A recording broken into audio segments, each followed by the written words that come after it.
इस वीडियो में हम एल्कीन्स एंड एल्काइंस के नोमेनक्लेचर के कुछ रूल्स के बारे में पढ़ेंगे।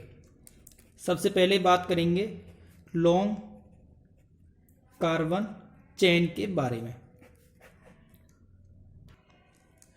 लॉन्ग कार्बन चेन बनाते समय हमें यह ध्यान रखना है कि डबल बॉन्ड या फिर triple bond long carbon chain में ही आने चाहिए।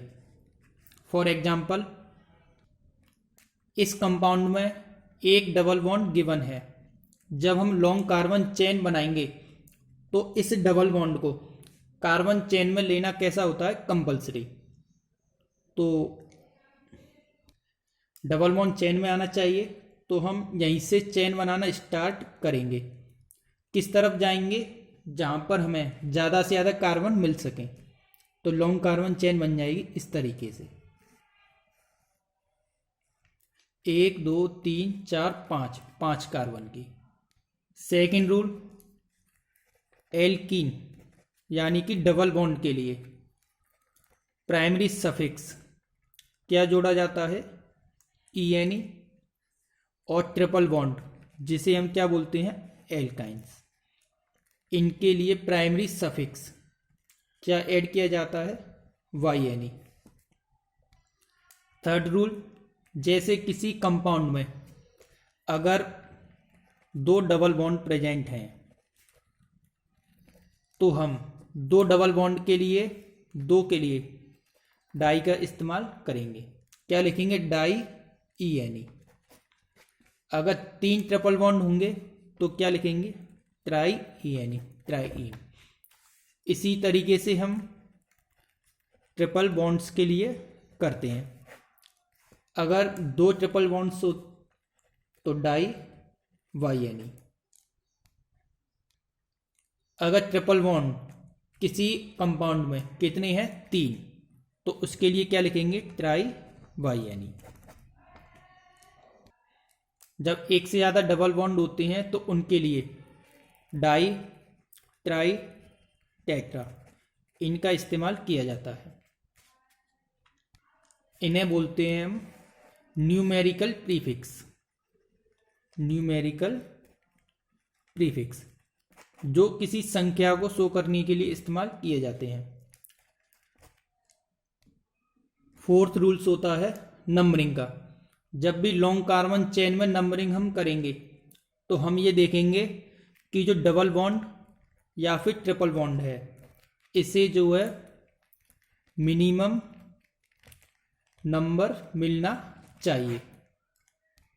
कम से कम नंबर इन्हें मिलना चाहिए। किसी भी कंपाउंड में अगर डबल बॉन्ड और ट्रिपल बॉन्ड दोनों प्रेजेंट हैं तो इनके लिए हम नंबरिंग इस तरीके से करेंगे कि लोकेंट्स का सेट ऑफ लोकेंट्स कैसा बनना चाहिए, स्मॉलेस्ट। फॉर एग्जाम्पल, हमारे पास एक कंपाउंड गिवन है, लॉन्ग कार्बन चेन। नंबरिंग के हमारे पास कितने ऑप्शन हैं, 2। सबसे पहले हम इस साइड से नंबरिंग करते हैं 1 2 3 4 5 6। इस साइड से करेंगे 1 2 3 4 5 6। जब हम ऐसे नंबरिंग करते हैं तो ट्रिपल बॉन्ड आता है फर्स्ट नंबर पर, डबल बॉन्ड आता है 4। ये हो गया सेट ऑफ लोकेंट्स।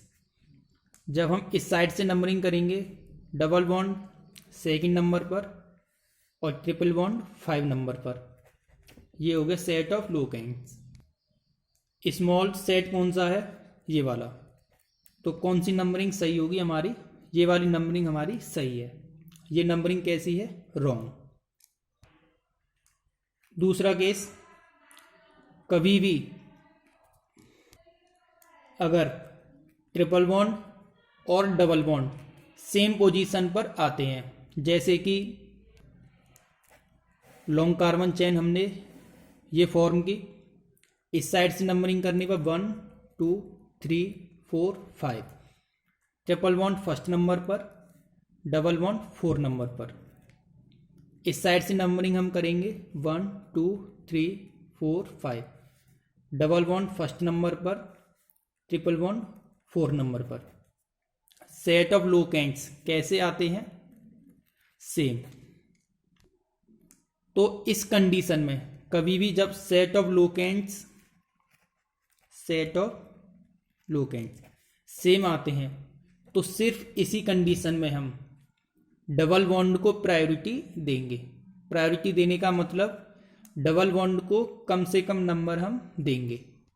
ये सिर्फ इसी कंडीशन में होगा, डबल बॉन्ड को कम से कम नंबर हम देंगे।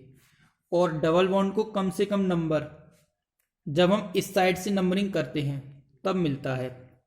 तो ये नंबरिंग हमारी सही है और ये नंबरिंग रॉन्ग। आपको ये याद रखना है कि डबल बॉन्ड को प्रायोरिटी कब देनी है? जब सेट ऑफ लोकेंट्स कैसे आते हैं? सेम। तो नोमेनक्लेचर के 4 रूल्स हो गए। अब मैं बात करूंगा 5th रूल्स के बारे में। कभी भी IUPAC नाम लिखते समय ई के बाद AIOUY ये लेटर आ जाते हैं तो हम ई को रिमूव कर देते हैं। जैसे कि ENE, इसे लिखने के बाद हम लिखते हैं YNE। किसी IUPAC नाम में इस तरीके की कंडीशन बनती है, स्मॉल ई के बाद क्या आ गया? Y। तो इस कंडीशन में इस ई को हम यहाँ से हटा देंगे। सिर्फ कितना लिखेंगे? EN-2-YNE। तो ये आपको याद रखना है कि ई को कब हटाना है? जब ई के बाद ए आ जाए या फिर आई या फिर ओ यू या फिर वाई, तो उस कंडीशन में इस ई को हम हटा देते हैं। 6 रूल है साइड चेन्स। साइड चेन्स को हम क्या बोलते हैं? सब्स्टिट्यूएंट्स। साइड चेन किसे कहते हैं? ऑर्गेनिक कंपाउंड का वो पार्ट जो लॉन्ग कार्बन चेन से बाहर रह जाता है। फॉर एग्जाम्पल, जैसे ये लॉन्ग कार्बन चेन हो गई, इस कंपाउंड का ये पार्ट इस चेन से बाहर रह गया, तो इसे हम क्या बोलेंगे? साइड चेन या फिर सब्स्टिट्यूएंट्स।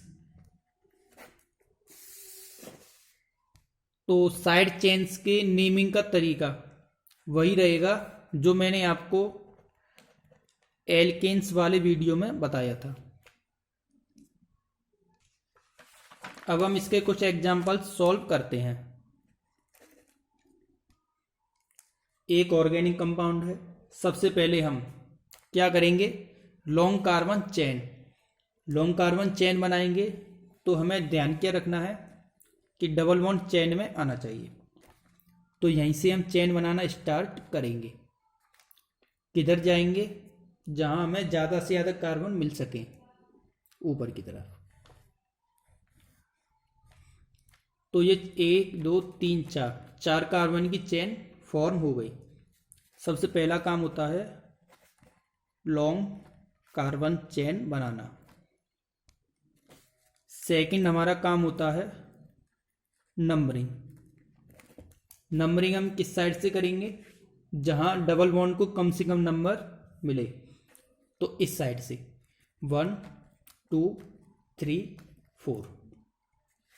नंबरिंग के बाद थर्ड हमारा काम होता है प्रीफिक्स लिखना। प्रीफिक्स का मतलब साइड चेन या सब्स्टिट्यूएंट्स जो लॉन्ग कार्बन चेन से बाहर रह जाते हैं। लॉन्ग कार्बन चेन से एक तो ये बाहर है, क्या नाम है होता है इसका? मिथाइल। एक ये बाहर है मिथाइल, 2 मिथाइल बाहर हैं। तो 2 मिथाइल के लिए लिखेंगे हम डाई मिथाइल। एक सेकंड नंबर पर है, दूसरा थर्ड नंबर पर। तो 2,3 डाई मिथाइल।